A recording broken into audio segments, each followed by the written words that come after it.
Hello, we are going to read Chapter 10 of Shiro Kano today. This chapter is called The University. Mid-September meant for Kano exchanging most of his summer earnings for the privilege of 15 hours of graduate work in his beloved field of theology and philosophy at Boston University Graduate School. He still lived in his old college dormitory, a few miles from Boston, still arose early to boil his ration of rice for the day. A few dollars can go far for food if you manage right and are not too fussy about quality, variety, and amount. After his fellow students at Boston University learned of his proficiency with the Greek language, they bought him ice cream for translating their naughty passages. There is more than one way to save on a food bill. His route to the university led past several second-hand bookstores which he could not resist. "I must take home books on theology to my country," he would remark. So he earned money any way he could to buy more books. His method of acquiring volumes had indeed changed, but not the inherent love for them. On the afternoon of December 7th, 1941, he was sitting quietly in his dormitory room, looking through some of his recently purchased books and listening to his half-whispering radio. Then suddenly over the airwaves came devastating news of the attack on Pearl Harbor, the consequences of which were to shake the world. Kano sat stupefied. Dormitory friends tapped on his door and entered. When words finally came, he seemed in a state of shock, body and soul. All he could say was, "Maybe good strategy, but dirty trick." The fellows did not stay very long. They were all under a cloud, each one not realizing, but trying to comprehend, the implication for himself of the score or so of words spoken so swiftly by the voice over the radio. Alone again in his room, Kano, who suddenly through no action of his own had become a member of an enemy race, knelt quietly before the Lord. He knew the one source of sustenance and strength, the true God to whom he had turned again and again since first he had found him, the light of life piercing through the engulfing blackness of pagan religion. After a while, the bell from the campus chapel summoned to evening worship. He arose and went. That evening his friends rallied to his support. Friends filled his room. As proof of goodwill, they brought along ice cream. Then in walked his college president, Dr. G. B. Williamson, and his college pastor, Dr. Samuel Young. After a few words, they all dropped to their knees as the president prayed fervently that God would in some way use Kano to heal the breach that war would make between the two nations. Though they belonged to earthly kingdoms plunged suddenly into war, they were conscious of a higher kinship in the spiritual kingdom of the Prince of Peace. Upon the advice of his college president, Kano stayed away from Boston for one whole day, more to safeguard his own safety than for any other reason. The eminent philosopher Dr. Edgar S. Brightman, one of Kano's professors at the university, had already invited him to his home on Christmas.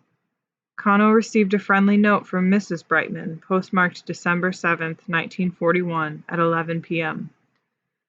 "Mr. Brightman has already spoken to you about Christmas dinner. Now I want to add my invitation to his. We would love to have you come to our home on Christmas." Kano carried the note around for the rest of the day, showed it to several of his friends. Waiting around in his room, doing nothing, wore him down. He could not bear inactivity. So back to the university he went. What about his reception? Even people on the train and in the streets would recognize his nationality. Well, he was willing to take the risk. As he took his seat in the large lecture hall, he felt uncertain. Then in walked Dr. Brightman. His gaze fell in Shiro's direction to someone who had now suddenly become an enemy alien. "Gentlemen," he said to his class of over 100, "we are happy to have Mr. Kano back with us today." A round of spontaneous applause greeted the announcement. After the lecture, some of his cronies gathered around him as usual for casual conversation and more help with the ever-troublesome Greek. Things were not as bad as he had feared. He collected his customary pay, a generous plate of strawberry ice cream. Yet ever so gradually, tension and distrust were mounting. Kano was not unaffected by the change. One evening shortly after Pearl Harbor, when he was riding on a train, a passenger insulted him. He said nothing. Then a couple of others joined in the verbal onslaught. It looked a little doubtful for Kano until another passenger spoke up. Taking Shiro by the arm, he accompanied him on through the train. Outwardly calm, Kano continued to make his daily trips into the university, where his studies forced him to wrestle with philosophical issues such as realism, pragmatism, and the nature of evil. One March day of 1942, Kano handed Professor Spangenberg a note. "In case anything should happen to me," he said very quietly, "please inform these people and take care of my things as I have indicated on the paper." There was very little to say, very little that one dared to say. Thank you so much." He bowed slightly and then left. The impulse for his tutor to run after him, ply him with questions like, What can they do to you? Or who are they, anyway? Had to be crushed.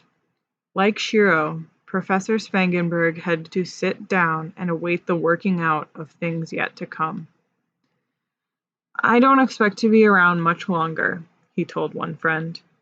The following day he called another friend into his room to give him his baseball glove. "I want you to use this. I guess I won't be using it this spring." Life, time, destiny might do their worst. Events beyond his power to influence or control might try to test him beyond the limit of what most people are called to endure. But the innate drive, the very purpose that motivated his waking hours had not, by the merest fraction of an inch, swerved him from his main course.